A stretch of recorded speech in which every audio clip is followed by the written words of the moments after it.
Welcome to the Dark Vault.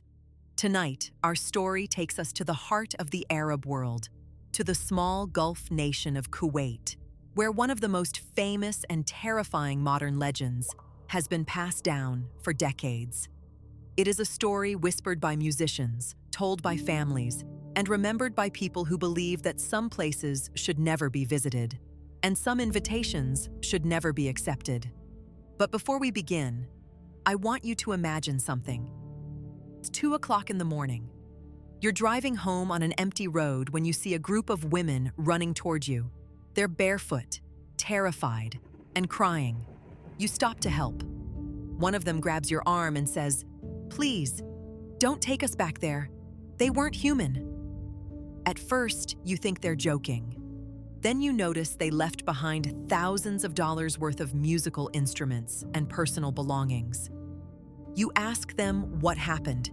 They tell you they had just performed at a wedding where the guests had animal feet, a wedding where the bride and groom sat inside the mouth of a giant beast, a wedding that, according to local residents, had taken place inside a mansion that had been abandoned for years. It sounds impossible. But for decades, people across Kuwait and the Gulf have told the same chilling story. The story of a wedding musician named Noura Altakaka, and the night she was invited to perform at what many believe was a wedding of the jinn. Was it a real encounter with the unseen world? Was it fear, folklore, or something far more sinister? Tonight, we open one of the Arab world's darkest unsolved mysteries. And if you dare to open the vault, keep watching. One legend has survived for decades. It is whispered by musicians, wedding performers, and people who believe that some invitations should never be accepted. It is the story of a woman named Noura Altakaka and the wedding where the bride and groom were not human. Noura was said to be a well-known wedding drummer. Performing at private celebrations was her job. It was normal to receive a booking from a wealthy family she had never met. One day, a messenger arrived. The payment was unusually generous. The location was a large mansion outside the city. The only condition was strange. No questions. Just come, play the music, leave when you are told. Noura acceded. Late that night, she and her band traveled to the mansion. As they approached, they noticed something unusual. The building seemed isolated. No neighboring houses, no sounds from the surrounding streets. Just a brightly lit mansion standing alone in the darkness. Inside, the guests looked normal. Men and women dressed in expensive clothes, children running around, food and decorations everywhere. If something was wrong, nobody could see it. At least not yet. The musicians began to play. As was tradition, they watched the dancers and followed the rhythm of the celebration. Then, Noura noticed something. One of the women moved strangely. Her dress shifted. For a brief second, Noura thought she saw a hoof where a human foot should have been. She looked again. The foot was hidden. She convinced herself she had imagined it. Then another musician grabbed her arm. Without speaking, she pointed across the room. Another guest, another dress, another pair of hooves. The music continued. No one wanted to stop. No one wanted to cause panic. According to the legend, one of the guests approached the musicians carrying a tray. She smiled. But when Noura looked at her hands, they were covered in long strands of human hair. The woman calmly gathered more hair from the floor and added it to the pile she was carrying. Nobody else seemed disturbed. The wedding carried on. Then came the moment everyone had been waiting for. The bride and groom entered. But they did not walk toward the traditional wedding stage. Instead, they were guided to something at the far end of the room.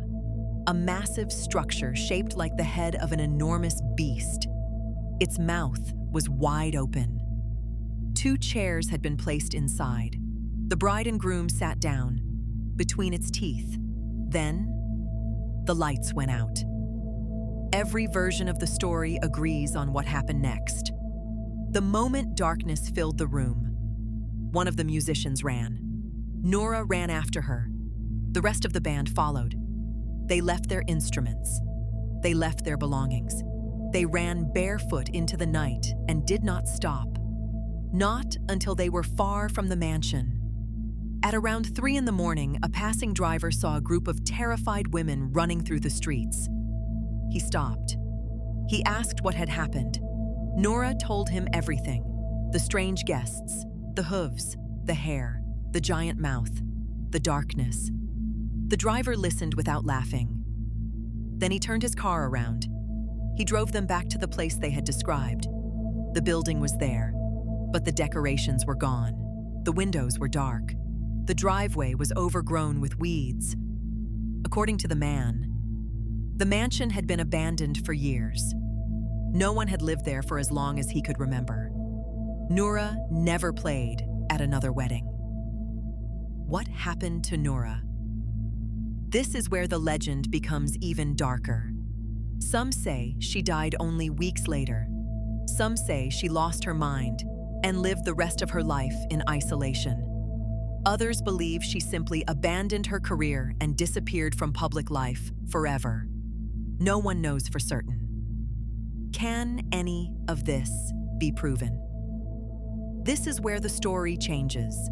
There are no confirmed police reports, no verified newspaper articles, no authenticated interviews, no public death records that match the legend, no identified mansion, no surviving witnesses who have publicly confirmed the event. Skeptics believe it is nothing more than an old ghost story. Believers say that is exactly what a real encounter with the unseen world would leave behind. Very little evidence, and a lot of fear. Oh, what really happened that night? Did a group of musicians accidentally walk into a wedding that was never meant for human eyes? Was there really an abandoned mansion that appeared alive for a single night? Did Nora Altakaka spend the rest of her life haunted by what she saw? Or was this simply an old Gulf legend that grew larger every time it was told? We know there are no confirmed police reports, no verified newspaper articles, no authenticated photographs, no identified mansion. But we also know that stories like this have survived for generations, passed from one person to another by people who swear they are telling the truth. And maybe that's what makes this story so unsettling. Not that we know what happened, but that we don't. Somewhere between folklore and history, between faith and fear, between what can be explained and what cannot. The case of Nora Altakaka still waits for an answer. Your turn. So I want to ask you, what do you think happened that night?